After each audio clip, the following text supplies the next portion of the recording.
젊은 부자님들 안녕하세요. 모든 재테크를 거미줄처럼 연결하고 있는 재테크 슈퍼거미 법학자 훈우입니다. 오늘도 중요한 재테크 정보만 쉽게 설명해 드리겠습니다. 현재 시각이 8시 40분이네요. 제가 최근 방송 한 2달 치고는 가장 늦게 시작을 하는 것 같은데, 사실 제가 방송을 시작한 지가 지금 11개월이 됐어요. 11개월이 됐고, 방송을 초창기부터 들으신 분들은 알겠지만, 제가 6월 달까지는 뭐 이렇게 방송 시간을 딱 정해놓고 아침 매일매일 대응할 만한 종목을 설명드리는 게 아니고, 그냥 언제 투자해도 괜찮은 종목들만, 또 우량주, 성장주, 중대형주를 중심으로 방송을 하다 보니까 뭐 밤에 올릴 때도 있고 새벽에 올릴 때도 있고 사실은 크게 상관은 없었거든요. 아침마다 대응을 해야 되는 게 아니니까. 그러다가 7월 달부터 그때 사실 제가 급등주를 시작하게 된 이유가, 급등주도 주식의 한 부분이라고 봤고요. 분명히 테마성 있는 급등주들도 우량주, 가치주 이외에도 주식시장에서 큰 부분을 포지션을 차지하고 있고, 또 대선주 같은 경우는 또 5년에 한 번 오는 기회이기도 하고, 그래서 그런 것들을 뭐 조정장 속에서는 잘만 활용을 하면, 우리가 뭐 작년처럼 상승장에서는 우량한 주식들을 넣어도 충분히 수익을 낼 수 있었지만, 올해처럼 이렇게 1월부터 지루한 조정장 속에서는 우량한 주식을 넣어도 6개월, 7개월, 삼성전자처럼 1년 가까이 못 가는 경우도 분명히 있다는 얘기죠.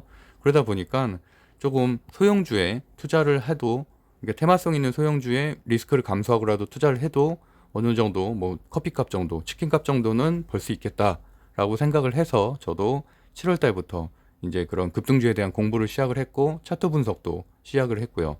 그러다 보니까 7월 초부터 이제 제가 급등주를 하루에 한 많게는 5개, 적게는 한 2~3개 정도, 항상 그 정도 선에서 말씀을 드려왔고, 뭐 대부분의 추세가 맞아왔어요. 한 90% 이상은. 그래서 제가 그런 것들도 유튜브 쇼츠에도 항상 기록을 남기고, 내가 예측한 것들 어떻게 됐나, 몇 퍼센트가 올랐나, 어떤 게 만약에 내가 예측한 대로 안 갔으면 이거는 아마 내일 갈 수도 있겠다, 뭐 수익 관점에서 봐도 된다, 또는 이런 것들은 이런 상황에선 들어가면 안 된다, 이런 매매법에 대한 부분도 방송 중간중간에 여러 번 말씀드렸는데, 어쨌든 같은 종목임에도 불구하고 어떤 분들은 큰 수익을 내고 어떤 분들은 물리고, 이런 현상들이 반복이 됐다는 거죠. 어제만 해도 서린바이오 같은 경우도 뭐 적게는 3%, 많게는 8% 수익을 냈다는 분들도 있었고, 댓글을 달아주시기도 했고요. 그러니까 그런 거를 보면은 참 보람이 있음에도 불구하고, 어떤 분들은 분명히 그 같은 주식, 뭐 서린바이오 가지고도 물린 분들이 있을 수도 있었다는 거죠. 어떻게 보면 본인이 매수 매점을 좀 잘못 잡았거나, 또는 늦게 들어갔거나, 뭐 이런 여러 가지 이유들로.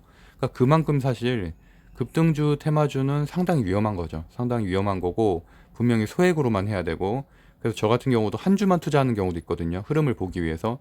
그런 경우는 공부가 되지만, 그렇지 않고 뭐 몇 천만 원을 투자했다고 댓글 남기신 분들이 있었어요. 한 달 전인가? 그러니까 그런 것들은 어떻게 보면 사실 제가 방송을 시작하게 된 이유가, 일단 저는 주식을 시작하고 나서 일주일 뒤부터 방송을 시작을 했고요. 그러니까 그런 일단 기록들을 남기는 것들, 그리고 내가 어떻게 보면 좀 공부하는데 동기부여가 돼서 사실은 방송을 시작을 한 건데, 어느 순간 조금 부담이 되기 시작을 하는 거예요. 그런 부분들이. 물론 이렇게 말씀하면은 좀 이렇게 어떤 분들은 그런 거 뭐 신경 쓰지 마라, 그 사실 결국에는 매수 매도는 본인이 하는 거 아니냐, 그냥 뭐 고맙다라고 하는 분들도 물론 있는데, 아무리 그래도 좀 저도 이제 느껴지잖아요. 막 이렇게 걱정하는 분들, 물려서 걱정하는 분들도 가끔 댓글을 남겨주시고, 그러니까 사실 내 방송 취지랑도 좀 맞지 않는 것 같다. 그리고 나는 뭐 올해 6월 달까지도 뭐 대형주를 추천해서도 충분히 뭐 감사하다는 인사를 많이 받았는데, 왜냐면 사실 뭐 세아베스텔서부터 시작해서 굉장히 많았죠. 제가 뭐 하나 에어로스페이스나 이런 것들도 되게 올해 초부터 말씀드려왔고, 그리고 대부분 다 상승을 많이 했죠. 뭐 최근에는 에코프로 HN이라든지 이런 것들도 뭐 400% 올랐죠. 제가 말씀드리고 나서. 그래서 그런 것들만으로도 사실은 크게 스트레스 안 받으면서 충분히 수익을, 어떻게 보면 수익 관점에서 중장기 보유하면서 큰 수익을 낼 수가 있는데도 불구하고, 이런 단기 급등주 같은 경우 사실 그날 해결을 못하면은 물리게 되면 사실 몇 달, 1년 가는 경우도 있고 평생 회복이 안 되는 경우도 있거든요. 그렇다고 해서 저는 최소한 재무제표 정도는 보니까 상폐 위기에 있는 뭐 유보율이 굉장히 낮거나 부채율이 높고 이런 것들은 아예 뭐 제외를 하고서 말씀드리긴 하지만, 그럼에도 불구하고 분명히 위험성은 있다는 얘기죠. 그래서 제가 사실 오늘 방송을 좀 늦게 올리게 된 이유도, 출근을 해서 좀 이런저런 생각을 했어요. 좀 공부를 하면서 과연 이 방송이 맞나, 그냥 좀 이런 방향이 좀 맞나라는 부분에 대한도 좀 의문점도 들기도 하고, 어떤 분들 이렇게 제가 예를 들어서 한 9시 정도에 올렸어요. 그러면 이런 분들도 있어요. 그냥 제목만 보고 투자를 하는 거예요. 제가 매번 이제 급등주를 말씀드려 왔으니까. 그러니까 그런 것들은 사실 제 방송 취지에 전혀 맞지 않는 거거든요. 그래서 좀 그런 것들에 대해서 어떤 식으로 표현하는 게 좀 더 좋을지, 그리고 내가 이 방송이 일처럼 느끼지 않는 게 중요한지, 뭐 하여튼간 뭐 그런 부분에 대해서 좀 생각을 하다 보니까 조금 이렇게 늦어지게 됐습니다. 그래서 일단은 제가 급등주 쪽은 일단 뺐고, 그 대신에 종목은 분명히 말씀을 드리는데, 제가 그 대장주 찾기, 뭐 이렇게 증시 분석 이런 부분도 되게 강조해서 말씀드리고 있잖아요.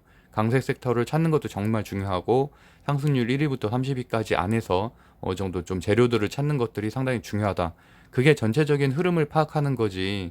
어쨌든 급등주 한두 개 알아서 거기다 뭐 투자해서 3% 5% 단타 쳐서 수익 내는 게 중요한 게 아니다라고 계속 말씀드리고 있는데, 뭐 저마저도 사실은 어제도 셀트리온 제약에서 가장 큰 돈을 수익을 냈고요. 250만 원 정도 두 계좌로 그렇게 냈는데, 어쨌든 그렇다는 거지. 저도 막 이렇게 소형주 가지고 막 몇천만 원씩 수익을 내진 못하거든요. 당연히 저도 제가 신뢰할 수 있는 대형주 가지고 이렇게 수익금을 내는 거죠. 그래서 어쨌든 조금은 물론 뭐 제 방송을 최근에 한 7월 달부터 듣기 시작한 분들은 매번 급등주나 또는 테마주 얘기하는 것을 주요 포지션으로 좀 보셨을 수도 있겠는데, 사실 저는 그런 방송을 해왔던 거는 아니고, 그리고 기존에는 당연히 뭐 증권사 레포트라든지 이런 것을 중심으로 대형주, 중대형, 사실 중형주도 추천 안 했었어요. 대부분 대형주만으로도 큰 수익을 낼 수 있다라는 것들을 좀 말씀드려왔기 때문에, 어쨌든 기존에 어떻게 보면 저도 그게 초심이 될 수가 있겠죠. 그래서 그런 것들을 적절하게 조금 배분하면서 방송을 하겠다라는 말씀을 드리겠습니다. 그래서 제가 오늘은 좀 간단하게 좀 방송을 하려는데, 제가 매번 했던 패턴들은 이런 거였죠. 월요일, 금요일 장이 시작하기 전에는 이제 시황 분석하고 급등주를 올리고, 그다음에 뭐 토요일에는 최근에 제가 뭐 브이로그라든지 운동 영상 뭐 이런 것들은 사실 그것도 제가 좀 편하게 방송하기 위해서 올리는 거예요. 일주일마다 일주일 사실 매일 올리는 이유는 알고리즘 때문이거든요. 그렇게 올리면은 좀 더 뭐 유튜브 성장에 도움이 된다고 해서 사실 그렇게 올리는 것 뿐이지, 막 제가 대단한 뭐 이런 뭐 유튜브에 집착을 갖고 있어서 올리는 건 아닙니다. 올리는 건 아니고, 그것도 제가 사실 뭐 블로그 강사도 오래 해왔고 그런 알고리즘에도 좀 관심이 많기 때문에 재미로 하는 거지, 뭐 이게 매일 올리면 수익이 사실 뭐 유튜브 해보신 분들 알겠지만 유튜브 수익금 굉장히 적습니다. 뭐 광고료로 붙는 거는 몇만 원 수준밖에 안 되고, 뭐 인건비는 전혀 나오고 있지 않기 때문에 어쨌든 보람 차원에서 하는 거고 성취욕으로 하는 거지, 뭐 이런 수익 때문에 하는 건 전혀 아니다라고 말씀드리겠고요. 일단 일요일에 제가 중대형주 말씀드리고 있는데, 사실 이게 제가 원래 하던 스타일이죠.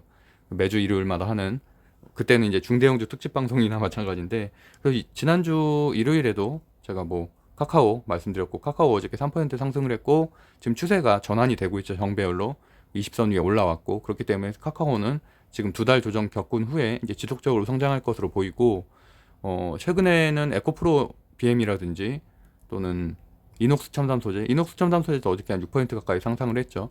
그래서 그런 것들, 좋은 것들 굉장히 많습니다. 좋은 종목들 많고, 그런 것들은 지속적으로 매출, 순이익률 이렇게 증가를 하면서도 좋은 재료들을 갖고 있는, 뭐 신소재를 한다든지 2차전지 쪽을 한다든지 뭐 이런 것들 사실 좋은 주식 너무 많거든요.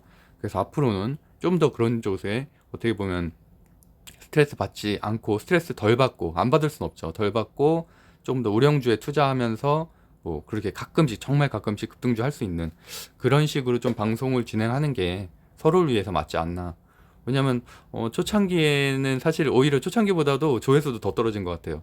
그러니까 그때는 오히려 조회수도 더 많았고, 항상 콘텐츠 올리면 한 1000개 이상은 나왔거든요. 한 1500개, 2000개씩은 나왔었고, 오히려 그때 더 이웃들과도 소통도 많았고 그랬는데, 급등주라는 게 사실 진짜 그렇거든요. 저도 주변에서 저한테 급등주 추천해주는 사람들 있어요. 근데 저는 절대 그런 거 투자는 안 하죠. 그 대신에 관심 종목에 넣어놓고 흐름은 봐요. 그러면은 항상 꼬꾸라져요.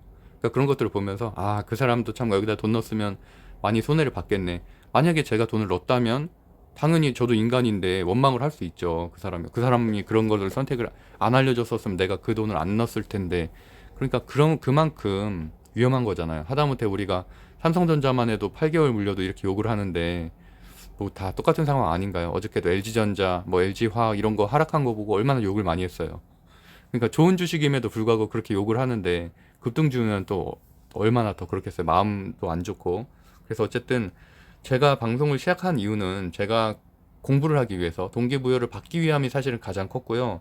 그리고 또 어떻게 보면 저는 제가 굉장히 하는 방법이 가성비 좋은 투자법이라고 생각을 하거든요. 뭐 대외적인 지표를 일단 매일매일 제일 체크를 하고 있죠. 그건 제 방송 작년부터 계속 해왔던 거고, 그리고 지금은 제가 한 5월달, 6월달부터 1위부터 30위까지도 매일매일 정리를 하고 있고, 그래서 그런 것들이 사실 굉장히 중요한 과정이라고 보고, 사실 다른 데서는 그렇게 하는 거 한 명도 못 봤어요. 저는 다른 주식 방송도 여러 번 봤지만, 그런데 저만의 방식이라고 생각을 해서 그런 식으로 좋은 종목들을 찾아내는 방법들을 여러분에게도 좀 말씀드리고 싶었던 거고, 저 같은 경우는 현재도 그렇지만 지금 출근해서 방송을 하고 있지만 직장인 투자자잖아요. 그러니까 직장인 투자자도 어쨌든 하루에 1시간 정도 공부를 하고도 충분히 안정적인 수익을 낼 수 있다라는 것을 증명하기 위해서 저는 이런 방송을 시작을 했고요. 근데 어느 정도 이렇게 방송이 되다 보니까 이제는 뭐 약간 너무 기대하시는 분들이 많은 것 같아요. 뭐 매일매일 조금 방송이 늦게 올라오면은, 물론 방송이 그 뭐더라 그 3%의 출근길 페이지인가요? 막 그런 것처럼 전체적인 흐름을 듣기 위해서 물론 방송을 들으신 분들 상당히 많죠. 그런 분들 되게 감사하게 생각을 하는데, 아까 말씀드렸던 것처럼 어떤 분들은 종목만 진짜 뭐 그분만 스킵해가지고 그분만 본다든지, 또는 제목만 보고서 투자하는 분들 정말 위험하다고 생각을 하거든요. 그래서 어쨌든 앞으로는 그런 거는 저는 이제 방송을 지양을 하겠다.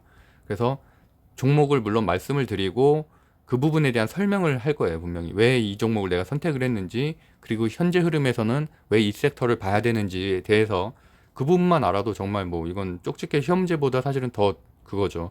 뭐냐면은 보통 우리가 예를 들어서 뭐 수학 능력 시험을 한 10,000문제 중에서 뭐 한 100문제 나올 거를 준비한다면 그것만 해도 사실은 한 500문제 중에서 100문제를 선택하는 거니까 훨씬 더 확률이 높고 강세 섹터를 아는 게 사실은 주식 투자 성공 비법의 저는 가장 큰 부분이라고 좀 보고 있습니다. 그래서 어쨌든 저는 좀 천천히 하겠습니다. 그래서 오늘 성장주 중대형주에 대한 내용 좀 할 건데요. 어제만 해도 제가 이제 영화테크에 대한 말씀도 좀 드렸었죠. 그래서 그 전날 상한가를 갖고 그 다음날에 오히려 좀 눌러줬는데, 오히려 이런 패턴들이 좀 최근에 좀 보이고 있어서 어제도 지금 그 HLB 제약인가요? 거기가 좀 못 올라갔죠. 못 올라갔는데 픽 종목 중에서는 유일하게 못 올라간 종목이었는데, 이런 흐름으로서 한번 하루 오히려 눌려줬기 때문에, 왜냐 HLB 제약가 같은 경우는 최근에 너무 좋았죠. 상승세가 하락장이었음에도 불구하고 거의 한 달간 한 60% 정도 상승했거든요. 그렇기 때문에 어제 같은 패턴은 오히려 그동안 못 올라갔었던 종목들이 올라가고 그동안 강했던 종목들이 잠시 쉬어주는 패턴. 뭐 심테카 같은 경우도 어저께는 좀 쉬어줬고요. 그래서 반대로 오늘 좀 상승할 가능성이 있다고 보고 있고, 이런 패턴들도 최근에 좀 많이 보이는 급등주 패턴 중에 하나거든요. 그래서 좀 기억하시면 좋겠다라고 생각을 하고요. 셀트리온 제약도 제가 뭐 셀트리온 제약은 진짜 여러 번 설명드렸었고 작년에도 많이 했었던 종목인데, 어쨌든 드디어 뭐 추세가 조금씩 변환이 되고 있으니까 제가 어쨌든 정배열 추세를 계속 강조를 드리고 있잖아요. 근데 셀트리온도 현재는 완연한 정배열 추세는 아니지만 그쪽 방향으로 조금씩 변하고 있다. 그래서 현재도 5일선 위에 올라와 있는 상태고, 이제 여기서 상승세가 조금 더 유지만 된다면 정배열 추세로 변환이 되죠. 그렇게 되면은 지금 외국인 수급, 기관 수급도 다시 이렇게 머리를 들기 시작을 했으니까 지속적인 상승이 있을 것으로 예상이 되고 있습니다. 그리고 이렇게 이런 것들이 상당히 위험한 주식들이죠. 사실 뭐 테마주 급등주가 위험한 이유 중에 하나가 이런 부분이죠. 유라테크 같은 경우도 세종시 관련주인데 어제 상한가를 계속 유지를 했거든요. 그러다가 갑자기 한 2시경에 11시경에 상한가가 풀렸고, 그다음에 거의 장 끝나기 직전에 한 1분 동안 거의 한 5%, 10% 정도까지 흘러내렸어요. 그러니까 이런 것들은 사실 누구나 당할 수 있는 것들이고, 근데 대형주에서는 사실 이런 패턴이 보이지 않잖아요. 우량주, 대형주에서는. 근데 어쨌든 이렇게 중소형주, 중소형주도 아니죠. 소형주 시총이 적은 종목들에서만 사실은 이런 가능한 테마성 있는 패턴들이기 때문에, 만약 이거를 내가 뭐 고점에 들어갔다 이러면은 끔찍하죠. 생각만 해도 10% 이렇게 떨어지고, 뭐 쌍방울도 우리가 마찬가지로 그때 사례로 다뤘던 것들이고, 할 땐 항상 주의가 좀 필요하다라는 말씀을 드리겠습니다. 그리고 어제 방송 제가 뭐 물론 유튜브에서도 이렇게 말씀드리는 것처럼 아래쪽이 계속 쇼츠로 이 방송 결과 제가 예측한 결과들을 이렇게 올리고 있는데, 그러다 보니까 사실 저도 어느 정도는 좀 이쪽에 좀 어떻게 보면 좀 주객이 좀 전도되는 느낌도 좀 드는 것 같아요. 그래서 어저께 뭐 SKU 간단하게 이제 복귀를 해보면, SK는 제가 추천을 안 드렸고 SKU만 추천드렸었죠. 변동성이 좀 있기 때문에. 이게 장초에 한 10% 가까이 상승을 했어요. 한 10%까지는 아니고 한 8% 정도? 6%에서 시작을 해서 17%까지, 그러니까 11%네요. 까지 상승을 했는데, 사실 이것도 급등하고 급락하는 패턴이었기 때문에 초보자들은 대응하기 좀 어려운 부분이었고, 오늘도 추가 상승 오히려 있을 가능성이 있다고 보고 있고요. 지금 시외가가 그래도 한 1%대 정도 나오고 있네요. 이수앱지스 같은 경우도 장초에 급등을 하고 잠깐 내려갔다가 이제 다시 올라가는 패턴, 그래서 한 9% 정도 상승을 했었고, 서린바이오는 그나마 조금 쉬운 패턴이어서 여러분들이 이제 수익을 좀 낸 것 같아요. 그래서 장초에는 좀 약하게 시작을 했었죠. 장초에 약하게 한 1%대 시작을 했다가 한 13%까지 올라가는 패턴. 영화테크 말씀드린 대로 양음양 패턴이라고 말씀드렸죠. 전날 상한가 한번 눌러주고 다시 이렇게 급등하는. 근데 사실 마지막에 종가가 너무 낮아요. 종가가 낮아서 오늘이 조금 걱정이 좀 되긴 하는데, 그래서 추가적인 상승은 좀 있을 거라고 보고 있습니다. 지금 현재 3%대 나오고 있으니까 어저께 좀 더 높았으면 좋았겠다라고 보고 있고, 지금 사실 수급은 많이 나가는 편이거든요. 지금 외국인 수급들은 좀 많이 빠져나가고 있어서 하여튼 끝물이라고 좀 보고 있습니다. 물론 재료 자체도 폐배터리인데, 폐배터리 대장주로서 충분히 좀 수익을 내왔기 때문에, 그래서 영화테크 같은 경우도 이렇게 장초부터 이렇게 상승하는 패턴으로 마무리가 됐고요. HLB 제약은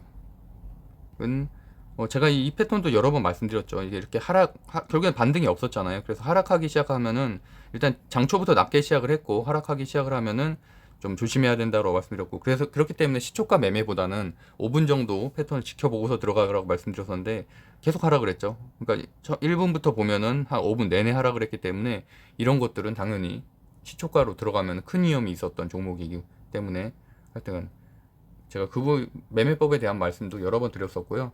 어쨌든 오늘 내용 지금 거의 9시 다 돼가서 빨리 진행을 하고 보겠습니다. 그래서 사실 하여튼 뭐 저는 이제 뭐 기분이 나쁘거나 이런 건 아닌데, 그냥 어쨌든 좀 오늘 아침에 이런저런 생각이 들어서 오히려 조금 방송을 급하게 하기보다는, 뭐 내 생각이 정리도 안 됐고 뭐 한데 이렇게 막 급하게 방송을 진행하는 것보단 어쨌든 나도 관점에 대해서 조금 정리를 하는 게 좋겠다고 생각을 해서 이렇게 천천히 좀 시작을 했습니다. 확진자 수는 1418명인데 제가 말씀드리는 것처럼 월요일에 확진자 수는 그렇게 큰 의미가 없다.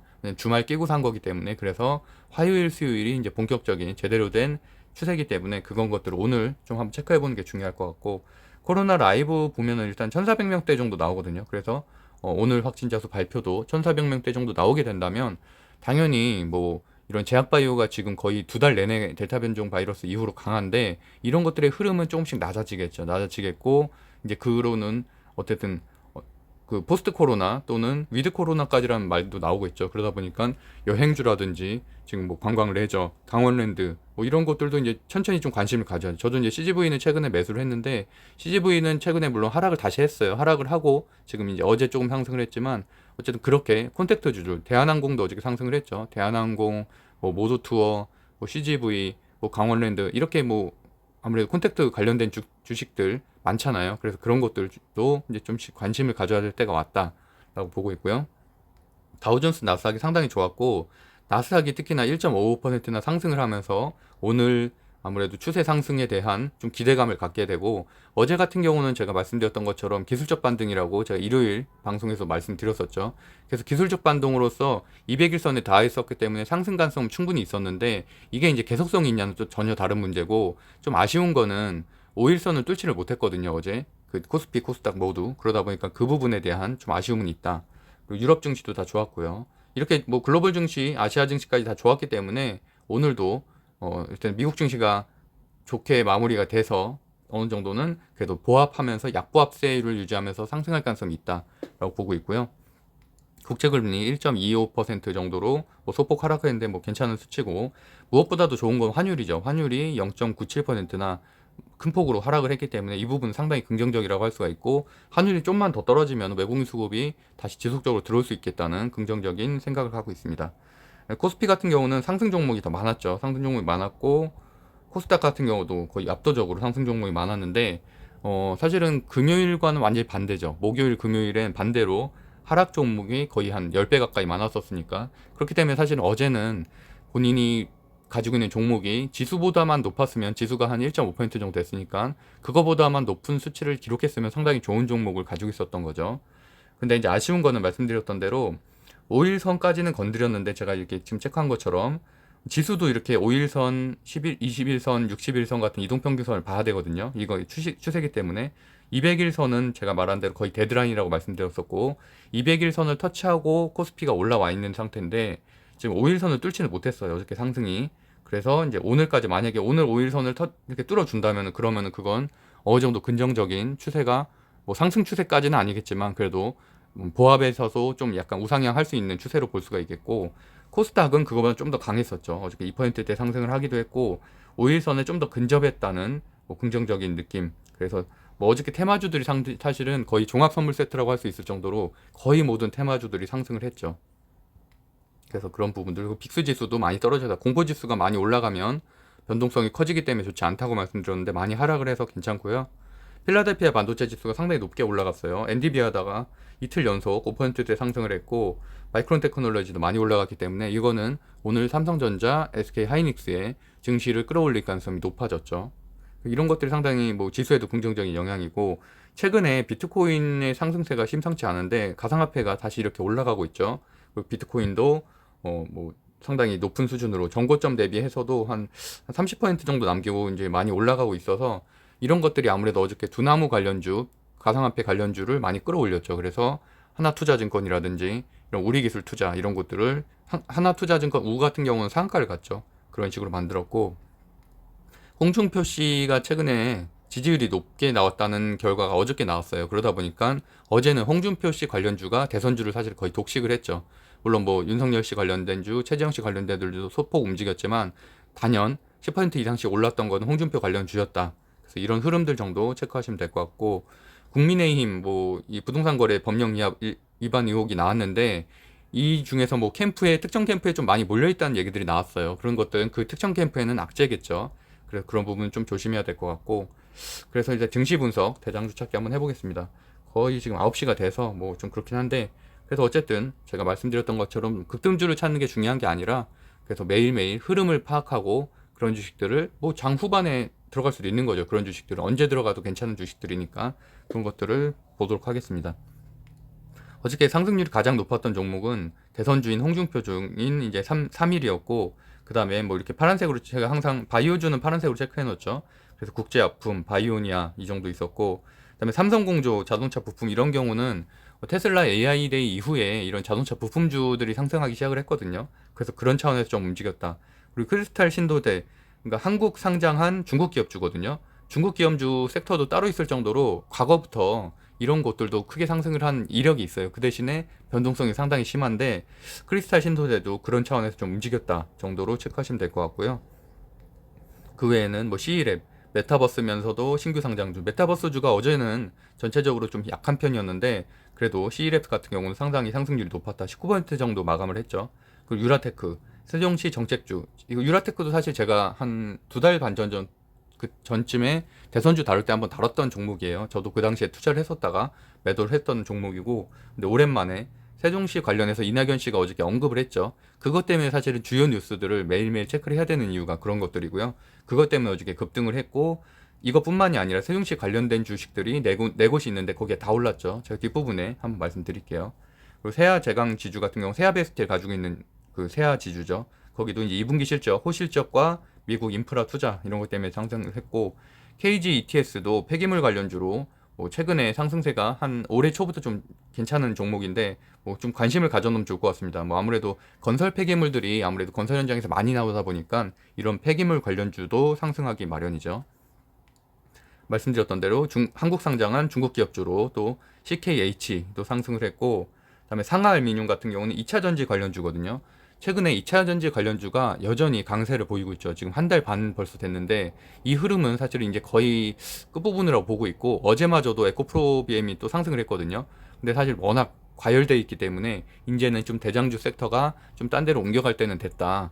근데 아직은 그 옮겨갈 섹터가 정확하게는 정해지진 않았다. 뭐 최근의 트렌드를 보면 메타버스였을 때도 있고 반도체 소부장이었을 때도 있고 이렇게 2차 전지 소부장이었을 때도 있었는데 이제는 그 흐름이 또 어디로 갈지 수급을 매일매일 제가 체크해야 하는 이유기도 합니다.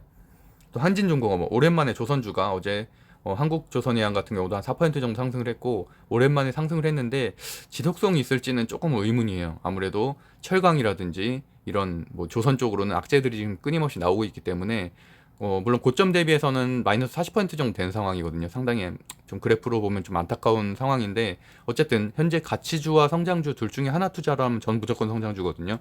근데 현재 흐름은 가치주가 절대 강세가 아니기 때문에 저점에 매수하는 것은 저는 좀 반대입니다. 물론 보유자 영역에서 물을 탄다던가 이런 것들은 뭐 어쩔 수 없는 선택이긴 한데 신규 매수로 가치주에 들어가는 거는 저는 되게 굉장히 모험이라고 생각을 해요. 이게 뭐 빅사이클이라든지 스몰사이클 이런 것들이 이미 다 지금 사실 아무런 어떤 전문가들도 말하고 있지 않죠. 거기에 대해서 사실은 뭐 빅사이클 예상했던 분들이 대부분 다 지금 현재 틀린 상황이기 때문에 오히려 철강주 같은 경우는 지금 악재에 대한 내용들, 중국발 악재에 대한 내용들이 끊임없이 리포트로 나오고 있기 때문에 좀 매수하는 거는 저는 좀 더 지켜봐야 된다라고 보고 있고요. 파인테크닉스, 그다음에 세경 하이테크, 갤럭시 폴더블폰 그 G 폴더인가요? 그게 상당히 예약 판매율이 높기 때문에 뭐 이것도 다 예측 가능한 거였죠. 제가 일요일 방송에서도 말씀드렸었고 이 예약 판매율이 높기 때문에 이런 관련된 주들이 움직일 것이다라고. 그래서 파인테크닉스, 세경 하이테크 모두 한 10%대 상승률을 보였고 말씀드렸던 대로 가상화폐 상승률이 높기 때문에 우리기술투자, 뭐 두나무주 그래서 상당히 많이 움직였고 우리기술투자와 이제 하나투자증권도 어저께 20% 가까이 움직였거든요. 하나투자증권 우 같은 경우는 상한가를 갖고 그래서 어쨌든 두나무주도 대신에 예전처럼 이렇게 막 전성기일 때처럼 연속성은 없겠다. 왜냐하면 물론 두나무도 상장은 할 수 있겠지만 지금 코인베이스라든지 사실 나스닥 상장 이후에도 큰 흐름을 못 보이고 있거든요. 그런 것들 때문에 일시적으로 가상화폐가 상승할 수는 있겠지만 이런 것들의 연속성이 보장되지 않는 이상은 예전처럼 두나무주 관련된 주들이 이렇게 급등하기는 좀 힘들 것이다 라고 보고 있습니다. 한국파마 코로나 관련된 주고 SK 합병 이슈가 오히려 SK 우나 SK는 큰 상승을 못했고요. 장초에만 큰 상승을 하고 한 5%대 마감을 했죠. 그거보단 SK 머트리얼즈라든지 이런 레이크 머트리얼즈처럼 이렇게 같이 사업을 하고 있는 회사들이 오히려 이렇게 소형주들이 수혜를 입었다. 그러니까 오히려 기본적인 원칙이죠. 대형주보다는 소형주 쪽에서 당연히 같은 재료라도 변동성이 큰 부분 그런 부분 체크하시면 좋을 것 같고 세종메디칼 같은 경우도 뭐 최대주주 변경, 뭐 예를 들어서 무상증자, 최대주주 변경, 뭐 지분 매각, 그다음에 지분 합병 이런 것들 때문에 상승을 하는 거를 이렇게 저는 이렇게 키워드로서 알려드리는 거잖아요. 그래서 세종메디칼이라는 회사가 중요한 게 아니라 최대주주가 변경이 되면 이렇게 상승할 수가 있구나 이런 것들에 대한 공부를 하시는 게 중요하다고 보고요. SMCNC 같은 경우도 오늘도 지금 사실 9시 시작해서 좀 궁금하긴 한데 SMCNC 움직일 것 같아요. 어제도 조금 시효가가 좀 높게 형성이 됐었고 저도 일단 보유하고 있는 주식인데 SM 매각에 대한 재료가 소멸되지 않았기 때문에 여전히 인터파크와 SMCNC는 관심을 가져야 된다라고 보고 있고요. DKT도 폴더블폰으로 상승을 했고 셀리버리는 이제 태양성 뇌질환, 바이오주가 그래도 코로나19 관련된 거 이외에도 이렇게 강한 흐름을 보이고 있죠. 또 프롬파스티도 세종시 정책주 제가 뒷부분에 다 이렇게 목록은 정리해 드릴 거거든요. 그래서 하여튼 전체적인 흐름을 보시면 좋을 것 같아요. 넥스사이언스도 최근에 계속 강한 코로나19 관련된 거고 캐리소프트도 이제 중국 영유아 관련 그리고 뭐 캐리언니 그쪽이잖아요. 캐리소프트가 그래서 이런 아기상어와 함께 한번 좀 보시면 좋을 것 같고 TBC 황교안 관련된 주 이렇게 이제 윤석열 씨 관련된 주라든지 최재형 씨 관련된 주에 지지율이 좀 하락을 하다 보니까 이렇게 여러 뭐 홍준표 씨 관련된 주, 유승민 씨 관련된 주, 최근에 이렇게 황교안 씨 관련된 주까지도 좀 상승을 하고 있다. 하나투자증권이 이제 뭐 두나무 관련된 주로 장중한 때 20%까지 상승을 했다가 마감은 한 14% 정도로 마감이 됐죠. 그래서 그 정도 체크하시면 될 것 같고요. 어제의 강세 섹터는 그래서 여전히 강한 제약바이오 그리고 또 오랜만에 중국 관련된 주들이 좀 올라왔고 세정시 정책주 하지만 중국 관련주 세정시 정책 관련된 주는 저는 일시적이라고 보고 있거든요. 그래서 이런 것들은 당연히 수익 관점에서 보기보다는 바로바로 매수하고 매도하는 그런 관점에서 접근하는 게 낫다고 보고 있습니다. 그리고 상승률도 보면은 이렇게 상승률은 어떤 MTS든지 다 그렇게 볼 수 있으니까 전체적으로 매일매일 체크를 해드리고 제가 이제 거기에 대한 해석을 해드리고 있으니까 정리를 하는 거에 대해서 좀 보시면 좋을 것 같고, 어저께는 상한가 종목이 4종목이 나왔죠. 그러니까 장이 좋을 때는 이렇게 상한가 종목도 많이 나왔고 테마주들도 많이 올라가는데, 반대로 장이 하락장일 때는 좋지 않다고 말씀드렸었죠. 그 엔터주, 제가 그래서 이제 지금부터는 조금 이번 주에 좀 체크해 볼 만한 종목들을 좀 말씀드리고 싶은데, 일단 엔터주가 여전히 재료가 살아 있어요. 많이 올랐음에도 불구하고. 그래서 어제만 해도 SM과 SMCNC, SM 라이프 디자인. 근데 SMCNC가 현재 지금 투자 경고 종목이잖아요. 그것 때문에 사실 급등은 못 하고 있는 상황이거든요. 그래서 사실 그것만 풀리게 되면, 근데 그게 사실 9월 달이라서 풀리는 게 그때까지 그렇다고 기다릴 수는 없고, 오늘 어느 정도 상승 후에 이제 투자 경고 다시 재지정, 뭐 매매 정지까지도 갈 수 있는 상황인데, 어쨌든 SMCNC 오늘 상승할 것으로 보고 있고, 그다음에 YG 플러스가 최근에 좋았죠. YG와 함께. 그래서 이제 그렇게 세트로 보는 것들, 짝짓기 뭐 투자법이라고도 하는데 그런 식으로 좀 보시면 좋을 것 같고, 엔터주가 여전히 강하다. 왜냐면 엔터주는 사실은 테마성은 아니잖아요. 물론 SM 같은 경우 테마성이 좀 껴있긴 하지만 전체적으로는 실적을 기반으로 한 강세 섹터이기 때문에 이런 것들은 좀 보면은 좋다는 거죠. 왜냐면 테마성 같은 경우는 이렇게 개별주로 움직이는 것들은 급등을 하고 급락을 하지만, 이런 것들은 오히려 지속적으로 상승을 하기 때문에 뭐 매매 관점에서 급등주로서 판단하기에도 매수하기에도 괜찮지만, 스윙 관점에서 혹시라도 물리더라도 지속적인 탈출 기회도 있고 결국엔 우상향하게 되기 때문에, 뭐 한 달 동안에 뭐 80%, 100% 이렇게 수익을 낼 수 있는 주식들이죠. 그래서 SMCNC 같은 경우도 지금 벌써 2달 동안에 거의 한 200% 이상 상승을 했고, SM도 100% 이상 상승을 했고요. 홀더블 보는 이 KH 바텍이 대장주고, 그다음에 파인테크니스, BH 순서로 좀 보시면 될 것 같고요. 반도체 DDR5 어제는 좀 못 갔죠. 왜냐면 최근에 상승률이 너무 높았기 때문에. 하지만 여전히 심텍, 뭐 대덕전자, 유니테스트, 아비코전자 좋게 보고 있습니다. 그래서 이쪽도 뭐 여기는 대부분 다 실적이 개선되는, 그다음에 3분기, 4분기가 피크인 종목들이 많기 때문에 끊임없이 관심을 가지시면 좋을 것 같고, 제가 벌써 한 달 전에 다 정리해드렸었죠. DDR5 관련된 주식들은 그 당시에 이제 심텍 추천드렸었고, 예. 그리고 정책 세종시 관련돼서 유자테크, 대주산업, 프롬파스트, 영보화학 순서로 좀 보시면 될 것 같고요.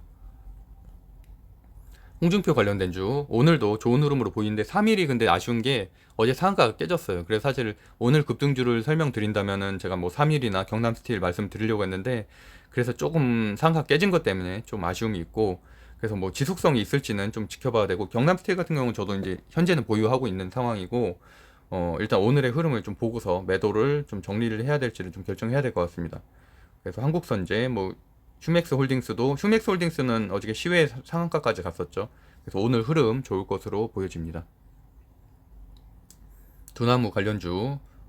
근데 말씀드렸던 것처럼 한 4개월 전쯤에 제가 그때 두나무주 상당히 많이 그걸로 재미를 많이 봤는데, 그때 이제 많이 방송했었죠. 근데 지금은 그런 흐름은 아니다. 이미 강세 섹터에서 멀어졌고 전고점 대비해서 거의 한 50% 가까이 빠진 상황이기 때문에, 사실은 뭐 어저께 산투자증권 우가 상한가를 갔지만 전고점 대비하면 70% 정도 낮은 가격이거든요.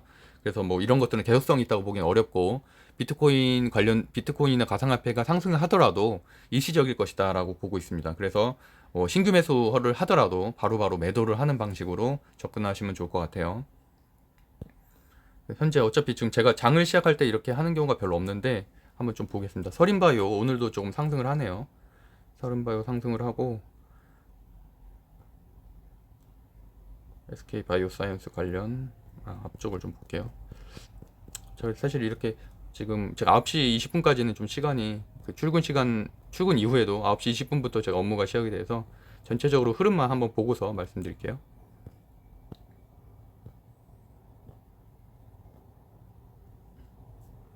삼성전자 역시나 필라델피아 반도체 지수가 높았기 때문에 상승을 하고 있는 추세고, 뭐 카카오도 전 여전히 좋게 보고 있습니다. 오늘 보합을 가더라도 어저께 3% 상승을 했는데 지금 정배열 추세 전환하고 있고, LG화학은 어저께 거래량 실린 하락이었기 때문에 여전히 오늘도 추가 하락, 뭐 한동안 좀 어렵지 않겠나라고 보고 있고, 오히려 LG전자는 좀 낫죠. LG전자는 물론 같이 지금 GM 이슈에 묶이긴 했지만 그래도 너나 과대낙폭, 최근에도 너무 과대낙폭이었고, LG화학과 같은 경우는 최근에 많은 상승을 했는데 어저께만 11% 빠진 거고, LG전자는 최근에 계속 하락을 했는데 어제도 빠진 거였거든요. 그러니까 분명히 하다못해 기술적인 반등도 있을 수가 있는 부분이죠.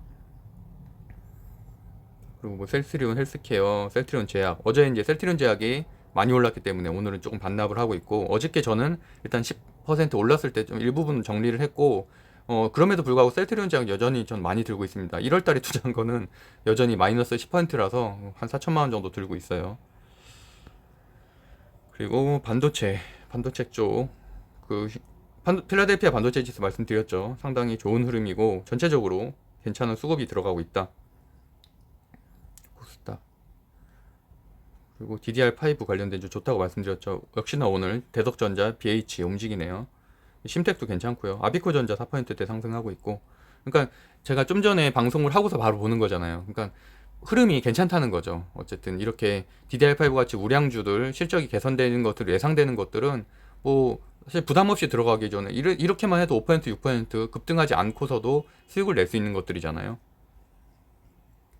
전기차 대형주들, 현대오토에버 그 EGMP 관련해서도 제가 일요일 방송에 말씀드렸었죠.